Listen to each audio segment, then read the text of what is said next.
j'interviewais un des fondateurs d'une licorne française.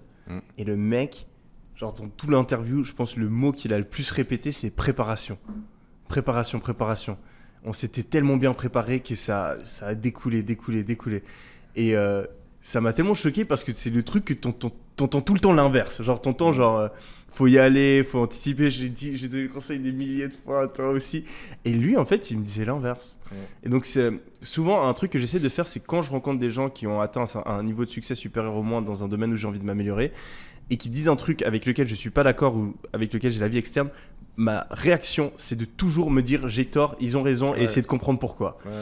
Et je me dis en fait, si tu veux faire un business qui vaut 1 milliard, peut-être qu'en fait ces méthodes sur lesquelles on a tendance à cracher dans les business 2.0, ouais, faut se lancer, faut MVP, nanana, peut-être qu'en fait il y a un mérite quand même à essayer de planifier à l'avance et de avoir un framework au moins. Après bien sûr il faudra anticiper, mais avoir une espèce de direction et bien réfléchir à la manière dont... Sauf que pour l'avoir vu First End,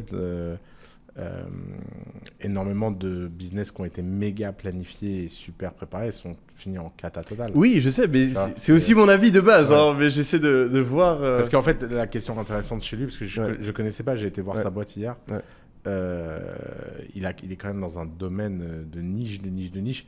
Si ça se trouve, le marché demandait tellement ce qu'il voulait qu'il a tout préparé, il croit que c'est pour ça qu'il a réussi. Mais en fait, c'est juste que il made something people really want. Hein. Ouais. Et ça, c'est assez drôle d'ailleurs comme situation. Mais la planification dans les États, elle a été morbide. Hein. Le communisme a quand même fini dans un mur horrible, a affamé des gens par la mauvaise planification. Moi, je pense que l'argument théorique, il est très très simple sur pourquoi la planification, ça marche pas. C'est que le futur est exponentiellement complexe. Plus tu es loin dans le futur, plus il y a de facteurs. Et donc, c'est pas computationnel. Tu peux pas le compute tous ces facteurs. Et donc, tu peux pas anticiper.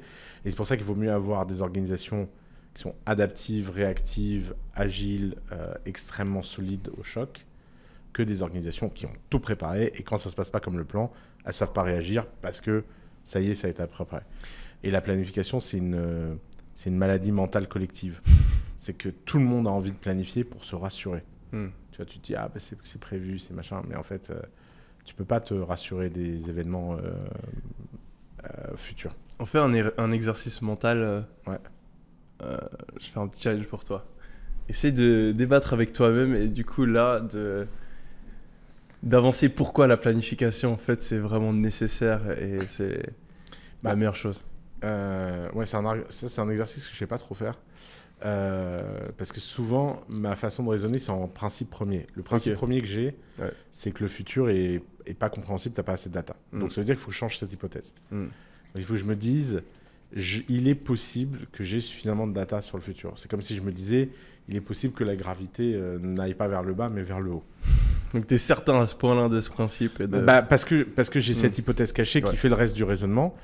Et donc cette hypothèse cachée, c'est pour la changer. Donc par contre, si tu venais me voir et que tu me disais, on a inventé une IA qui enfin est capable de rendre des choses qui ont l'air indéterministes, comme le climat.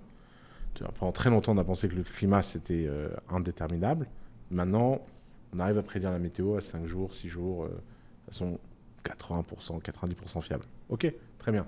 Dans ce cas-là, je te dirais, il va falloir remettre en cause notre sociologie. Parce que si le futur est analysable en data, la planification et la préparation deviendront un truc extraordinaire. Donc je vois bien un monde dans lequel on est possible. C'est juste qu'aujourd'hui, je vois aussi le fait que les gens, la façon dont ils font la planification, c'est en faisant des simplifications du futur. Et ils prennent des risques énormes. Parce que quand ça marche, ça, c'est cool. Mais quand ça marche pas, les conséquences sont cataclysmiques en fait. C'est comme ça que Staline a affamé les pauvres Ukrainiens. C'est par une mauvaise planification.